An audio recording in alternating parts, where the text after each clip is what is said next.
ओम नमो भगवते वासुदेवाय। साथियों, जब भी हम लड़का या लड़की के विवाह के विषय में चर्चा करते हैं, एक महत्वपूर्ण विषय ये आता है कि लड़का या लड़की में से कोई मांगलिक तो नहीं है। परिजनों को सबसे बड़ी चिंता का विषय यही होता है कि कहीं हमारे लड़का या लड़की मांगलिक तो नहीं है। आज इसी विषय को मैं परमहंस एस्ट्रोलॉजी के माध्यम से आचार्य अतुल रोहिला आपके बीच में रखने वाला हूँ। साथियों, इस वीडियो को पूरा देखिए। यदि अभी तक आपने हमारा चैनल सब्सक्राइब नहीं किया है तो हमारे चैनल को सब्सक्राइब कीजिए और बेल आइकन प्रेस कीजिए। इस वीडियो में मैं आपको समझाने वाला हूँ कैसे आप स्वयं जन्म कुंडली देखकर आसानी से पहचान सकते हैं कि लड़का या लड़की में से कोई मंगलिक दोष से पीड़ित तो नहीं है। आइए अब चलते हैं हम अपने स्लाइड की ओर। आइए साथियों, अब जल्दी से हम जानने का प्रयास करते हैं कैसे आप लड़का या लड़की की जन्म कुंडली देखकर आसानी से देख सकते हैं उसमें मांगलिक योग है या नहीं है। मांगलिक योग को कहीं कहीं पर मांगलिक दोष भी बोल देते हैं, तो मैंने इसलिए दोनों शब्द लिए हैं। साथियों, मेरी स्क्रीन पर आपको एक जन्म कुंडली दिखाई दे रही होगी और इस जन्म कुंडली में 1 से लेकर 12 तक की संख्याएं लिखी हुई हैं। ये हमारी जन्म कुंडली के 12 भाव होते हैं। साथियों, मैंने अपनी पिछली वीडियो में भी बताया था कि हम ज्योतिष शास्त्र में 12 भाव, 9 ग्रह और 27 नक्षत्रों का अध्ययन करते हैं। इसकी जानकारी मैं आगे आपको दूंगा। तो यदि आपके पास जन्म कुंडली है, उस जन्म कुंडली को आप अपने सामने रखिए और जैसे मैं आपको बता रहा हूँ आप चेक करते चलिए। आप निश्चित रूप से पता लगा पाएंगे कि लड़का या लड़की की जन्म कुंडली में मांगलिक दोष है या नहीं है।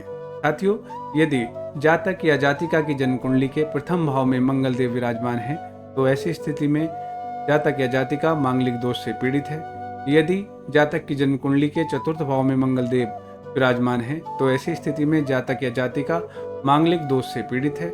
यदि मंगलदेव जातक या जातिका के सप्तम भाव में विराजमान है तो ऐसी स्थिति में जातक या जातिका मांगलिक दोष से पीड़ित है। यदि मंगलदेव जन्म कुंडली के अष्टम भाव में विराजमान है तो ऐसी स्थिति में जातक या जातिका मांगलिक दोष से पीड़ित है। ठीक इसी प्रकार से मंगलदेव यदि जन्म कुंडली के 12वें भाव, जिसे हम द्वादश भाव भी बोलते हैं, वहां पर विराजमान है तो भी जातक या जातिका मांगलिक दोष से पीड़ित है। यदि आपकी जन्म कुंडली में भी मंगलदेव इन 5 भावों में विराजमान है, प्रथम भाव यानी कि लग्न, चतुर्थ भाव, सप्तम भाव, अष्टम भाव और द्वादश भाव यानी 12वां भाव में विराजमान है, तो वो लड़का या लड़की मांगलिक दोष से पीड़ित है। तो इतनी आसानी से आप पता लगा सकते हैं कि लड़का या लड़की मांगलिक दोष से पीड़ित है या नहीं। अब हम चर्चा करते हैं कि ये मांगलिक दोष सदैव अशुभ होता है या शुभ भी होता है। साथियों, मंगलदेव के बारे में कहा जाता है मंगलदेव एक उग्र ग्रह है, मंगलदेव एक क्रूर ग्रह है और मंगलदेव हमारी रक्त कणिकाओं पर नियंत्रण रखते हैं, हमारे रक्त पर नियंत्रण रखते हैं। मंगलदेव कभी कभी दुर्घटना भी कराते हैं और मंगलदेव ग्रहों के सेनापति हैं। तो सेनापति का आपको पता है, सेनापति को तो ऑर्डर मिला, उसे काम करना है, दिमाग लगाना नहीं है। सेम वही स्थिति है। तो जन्म कुंडली के कौन से भाव में मंगलदेव हमारे वैवाहिक जीवन पर किस प्रकार से प्रभाव डालते हैं, अभी हम जानने का प्रयास करते हैं। यदि जातक या जातिका के लग्न भाव में मंगलदेव विराजमान है, ऐसी स्थिति में मंगलदेव का प्रभाव उस जातक या जातिका के व्यक्तित्व पर होगा। ठीक इसी प्रकार से चतुर्थ भाव हमारे पारिवारिक सुख का भाव होता है। यदि मंगलदेव चतुर्थ भाव में विराजमान है, ऐसी स्थिति में मंगलदेव का प्रभाव पारिवारिक सुख पर दिखाई देगा। यदि मंगलदेव सप्तम भाव में विराजमान है, सप्तम भाव हमारी जन्म कुंडली का वैवाहिक सुख का भाव होता है, वैवाहिक जीवन का भाव होता है। सप्तम भाव में यदि मंगलदेव विराजमान है तो उनका प्रभाव निश्चित रूप से हमारे पूरे वैवाहिक जीवन पर दिखाई देगा। साथियों, अब हम बात करेंगे अष्टम भाव की। अष्टम भाव आयु और मृत्यु का भाव है। अष्टम भाव हमें दुर्घटनाएं भी दिखाता है और अष्टम भाव यदि हम बात करें सेक्सुअल प्लेजर का भी घर है। यदि मंगलदेव अष्टम भाव में विराजमान है तो उनका प्रभाव इन सब चीज़ों पर देखने मिलेगा। अचानक दुर्घटनाएं भी हो सकती हैं, मृत्यु संबंधी समस्याएं भी आ सकती हैं। निर्भर करता है मंगलदेव किस स्थिति में है, किस नक्षत्र में है और बाकी ग्रहों की क्या स्थिति है। इससे आप बिल्कुल भी डरे नहीं। अब हम बात करेंगे 12वें भाव के बारे में। 12वां भाव हमारा व्यय भाव है। 12वां भाव अनचाहे डरों का भी भाव है। 12वां भाव असंतुष्टि का भी भाव है। यदि मंगलदेव जातक या जातिका की जन्म कुंडली के 12वें भाव में विराजमान है तो ऐसे जातक को समस्या ये आती है कि वो अपने जीवन में सदैव असंतुष्ट रहता है, जिसकी वजह से पारिवारिक कलहों का निर्माण होता है और वैवाहिक जीवन में समस्याएं आती हैं। पहला तो हमने ये समझा। अब हम आगे समझने का प्रयास करेंगे कि किन परिस्थितियों में जो मांगलिक दोष है वो हमें शुभ फल देता है और किन परिस्थितियों में अशुभ फल देता है या अत्यधिक अशुभ फल देता है। साथियों, यदि मंगल देव आपकी जन्म कुंडली में इन पांचों भाव में भी स्वराशि के होकर बैठे हैं या उच्च के होकर बैठे हैं तो वहां पर उनका नकारात्मक प्रभाव कम होगा, शुभ प्रभाव आपको मिलेंगे। मंगल देव अपार ऊर्जा के भी स्रोत हैं। सकारात्मकता में हम बात करें तो जिनकी जन्म कुंडली में ये मांगलिक योग होता है ऐसे जातक बहुत ही ऊर्जावान होते हैं। उनके अंदर ऊर्जा की कोई कमी नहीं रहती, वो सदैव कार्य बहुत पूरी ऊर्जा के साथ करते हैं।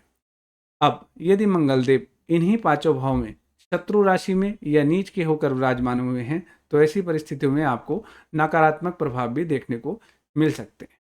अब आगे मैं बात करूंगा नक्षत्रों की स्थिति के बारे में। यदि मंगल देव आपको मेरी स्क्रीन पर एक तो रेड कलर की बैकग्राउंड पे कुछ नक्षत्र दिखाई दे रहे होंगे और एक हरे कलर की बैकग्राउंड में कुछ नक्षत्र हैं। तो सबसे पहले जो रेड बैकग्राउंड वाले नक्षत्र मैंने यहाँ पर दर्शाए हैं, यदि मंगलदेव इन नक्षत्रों में हैं, इनके नाम मैं आपके सामने बोलता हूँ। भरणी, मघा, पूर्व फाल्गुनी, पूर्व आषाढ़ा, पूर्व भाद्रपदा, आर्द्रा, अश्लेषा, ज्येष्ठा, मूला। तो जो ग्रीन पट्टी है अनुराधा, रेवती, चित्रा और मृगशिरा इन नक्षत्रों में है तो ज़्यादा नकारात्मक प्रभाव मंगल देव का नहीं आएगा, मांगलिक दोष का ज़्यादा नकारात्मक प्रभाव नहीं होगा। अगर रेड पट्टी में जो नक्षत्र लिखे हुए हैं भरणी, मघा, पूर्व फाल्गुनी, पूर्व आषाढ़ा, पूर्व भाद्रपदा और आर्द्रा, अश्लेषा, ज्येष्ठा और मूला, इस रेड पट्टी वाले नक्षत्र में आपके मंगल देव विराजमान हैं तो यहाँ पर मांगलिक दोष का जो प्रभाव है वो बढ़ जाता है। यहाँ पर आपको एक अनुभवी ज्योतिषाचार्य जी से परामर्श लेकर इस योग का, इस दोष का निदान कराना चाहिए, उपाय कराना चाहिए। साथियों, वैवाहिक जीवन में केवल मांगलिक दोष ही बहुत बड़ा प्रभाव नहीं रखता। आप बिल्कुल भी घबराए नहीं। ऐसा नहीं है कि इसके सदैव जीवन में नकारात्मक प्रभाव मिलते हैं।